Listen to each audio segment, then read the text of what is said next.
Yo, what's good everyone? Today I'm going to be breaking down some of my favorite DraftKings plays for this Sunday NFL 3-game wildcard slate.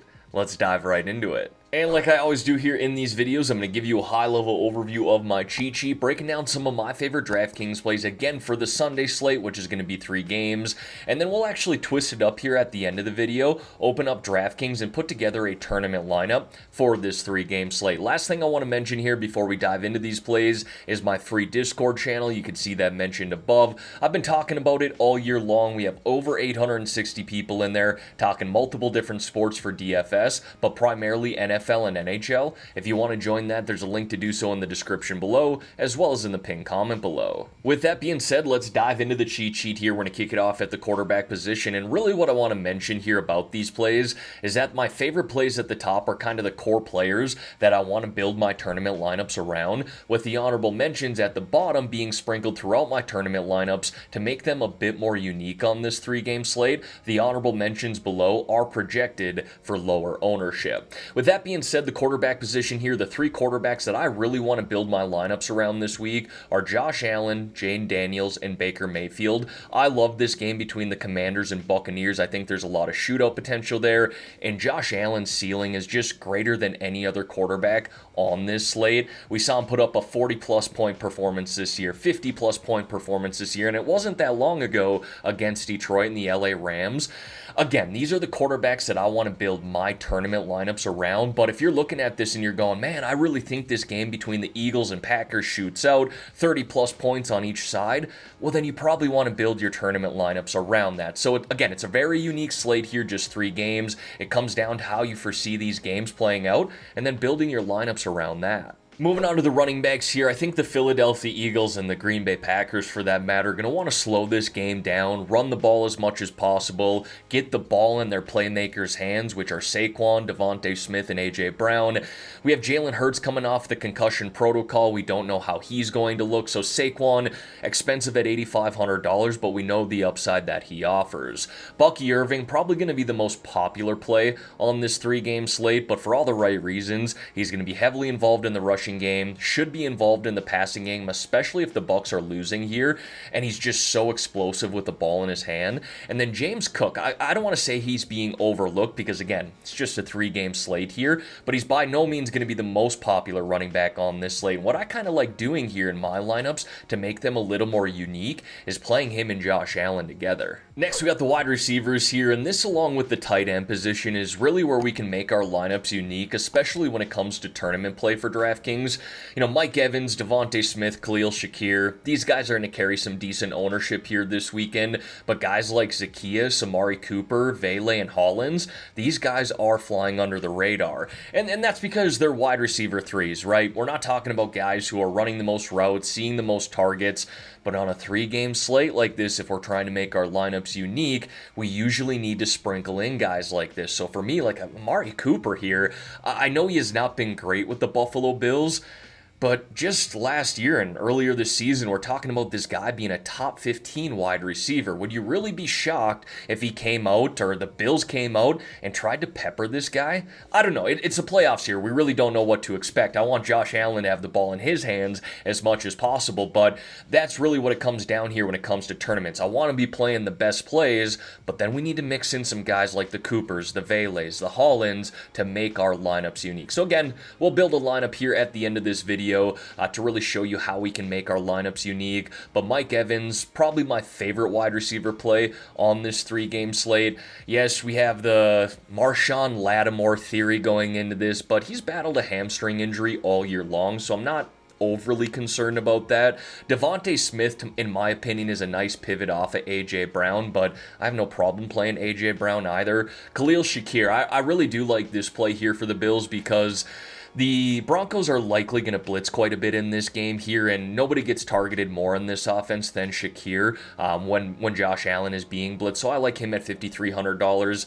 And then Zacchaeus he's not going to be super popular this weekend, but he's going to carry some decent ownership.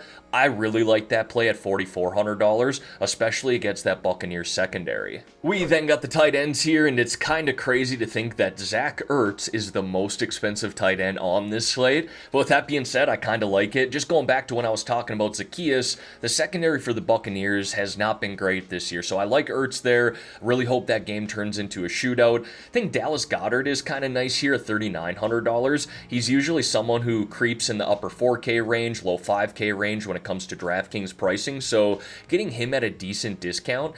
Cade Otton, we're not for sure if he's going to play here this Sunday, but he is trending towards playing. Kind of like him at $4,100. When Mike Evans has been in the lineup this year, his numbers have dramatically reduced, but again, it's a playoffs, 3-game slate. He's coming in around 15% projected ownership, and I definitely don't mind that.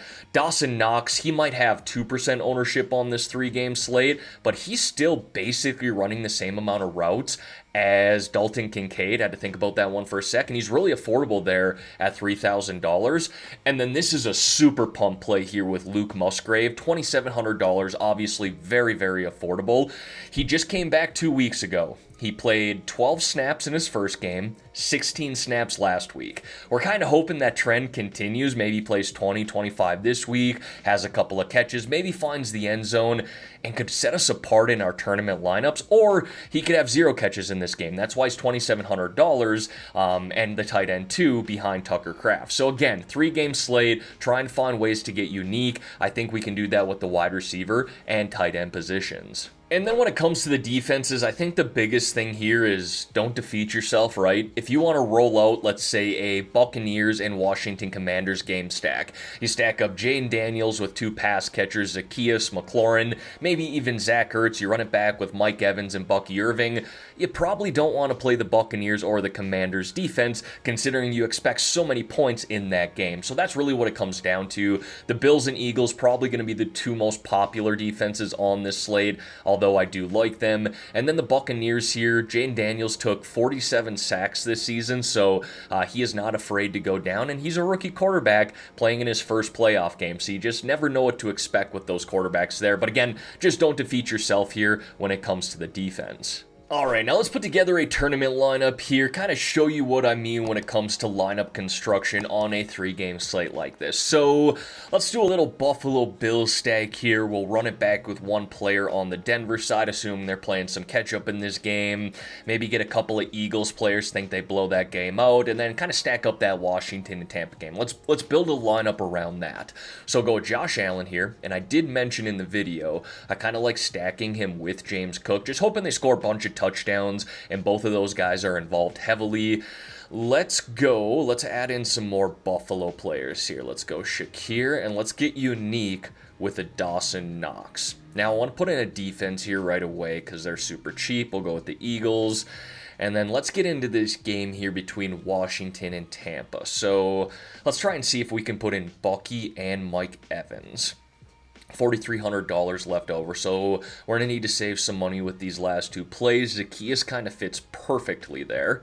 And then $4,200 to wrap it up. We could go with someone like Vele, and we haven't run it back with a Denver player, so based off of what I said at the start of this, it makes sense to go with Vele there. But if maybe you want to do something here like Mac Hollins, and just think that the Bills poured on Denver here. You're like, okay, I got 4 or 5 Buffalo Bills in this stack. Bills are going to score 40-plus points in this game. Well, then it would make sense to just roster a bunch of Bills. So that's kind of the idea with a 3-game slate like this. You got to go through each game yourself and go, okay, how do I foresee this game playing out? And then build your lineups around that. But ideally, you want to mix in at least 1 and probably 2 guys who are projected for lower than 10% ownership. If it's lower than 5% ownership in tournaments, even better. Alright everyone, that is going to wrap up this video here for today. As always, thank y'all for taking the time out of your day to watch the content here on this channel. If you could like this video and subscribe to the channel, I would greatly appreciate that. Let's have ourselves a great weekend here, folks, and let's win some money on this NFL wildcard slate.